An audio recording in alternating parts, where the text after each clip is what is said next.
اعوذ باللہ من الشیطان الرجیم بسم اللہ الرحمن الرحیم۔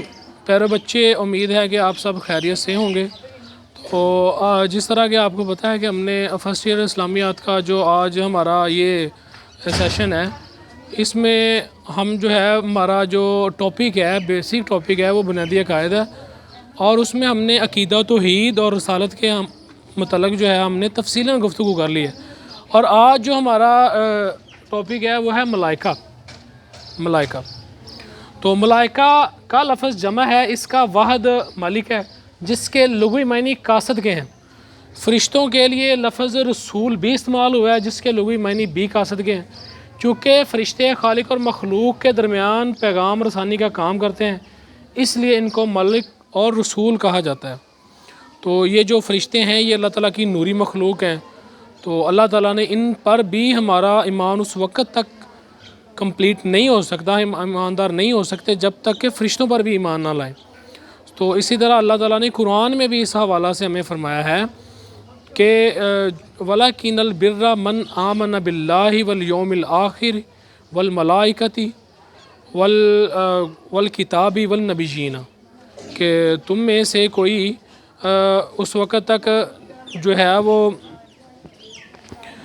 بڑی نیکی تو یہ ہے جو کوئی ایمان لائے اللہ پر، یوم آخرت پر، فرشتوں پر، انبیاء کرام پر اور ان پر نازل ہونے والی کتابوں پر۔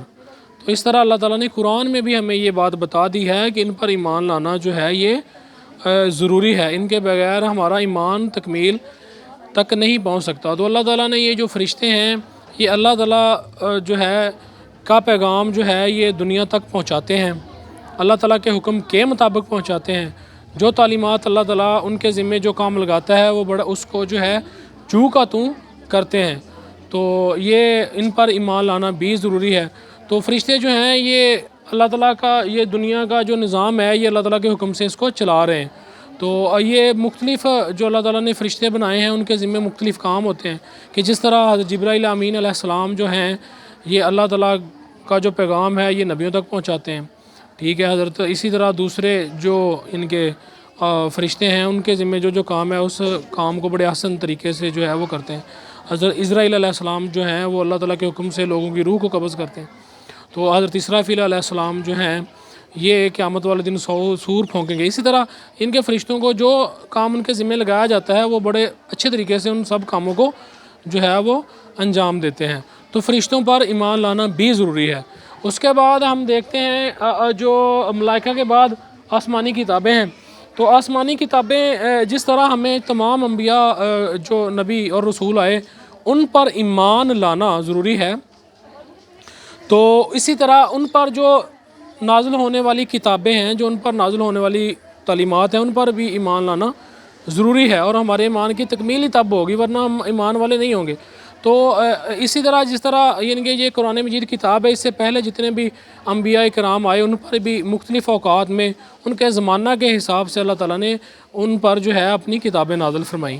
ان میں حضرت آدم علیہ السلام، حضرت ابراہیم علیہ السلام اور جو دوسرے انبیاء کرام تھے ان پر بھی جو ہے یہ صحیفے نازل ہوئے، لیکن 4 مشہور آسمانی کتابیں جو ہیں وہ ان میں جو ہے وہ تورات جو حضرت موسیٰ علیہ السلام پر نازل ہوئی، زبور حضرت داود علیہ السلام پر نازل ہوئی، تو جو انجیل ہے حضرت عیسیٰ علیہ السلام پر نازل ہوئی تھی، تو جو قرآن مجید ہے یہ ہمارے آقا حضرت محمد مصطفیٰ صلی اللہ علیہ وآلہ وسلم پر نازل ہوئی تھی۔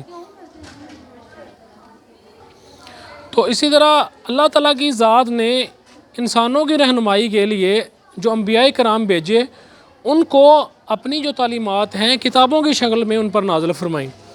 تو یہ جو کتابیں ہوتی ہیں ان پر ایمان لانا بھی ضروری ہے۔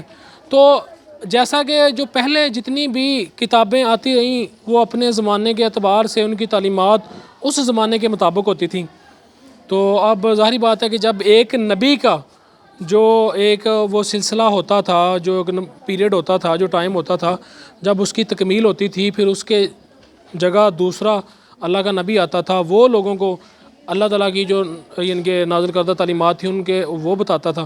تو اسی طرح یہ جو کتابیں تھیں یہ مختلف زمانوں میں نازل ہوتی رہیں، ان کی تعلیمات جو تھیں یہ اس زمانے کے حساب سے تھیں۔ تو ہم پر یہ فرض ہے کہ ہم ان کتابوں پر ایمان لائیں کہ یہ اللہ تعالیٰ کی سچی کتابیں تھیں۔ تو اب جو ہم جس کتاب کی تعلیمات کو ہم نے ماننا ہے وہ قرآن مجید ہے. باقی جتنی بھی کتابیں ہیں وہ اپنے زمانے کے مطابق کئی جو ان کی کتابیں جتنی بھی نبیوں پر نازل ہوئیں ان میں جو ہے اس زمانے کے مطابق تعلیمات ہوتی تھیں. تو اب یہ جو قرآن ہے اس کی جو تعلیمات ہیں یہ اب رہتی دنیا تک ہیں. جب تک دنیا ہے انسان آتے رہیں گے، قیامت کے دن تک اس کی تعلیمات پر عمل ہوتا رہے گا. تو یہ کتابیں بھی ضروری ہیں، ان پر ایمان لانا بھی ضروری ہے. اس کے بعد ہمارے ایمان کی تکمیل نہیں ہو سکتی. تو یہ بیسیکلی انسانوں کی ہدایت کے لیے ان کے جو نبی اللہ کے نبی ہوتے ہیں، جو وہ بولتے ہیں، جو وہ پریکٹیکلی کرتے ہیں، یہ کتابیں ان کا ان کے جتنے بھی وہ اعمال ہوتے ہیں وہ ان کے ایک کتاب کی صورت میں اللہ تعالیٰ نے جو ہے یہ اپنا نازل فرمائی ہیں. تو اسی طرح ہم جو ہے اس کو ان جو یہ جتنی بھی کتابیں ہیں ان پر ایمان لانا ضروری ہے. تو جس نبی پر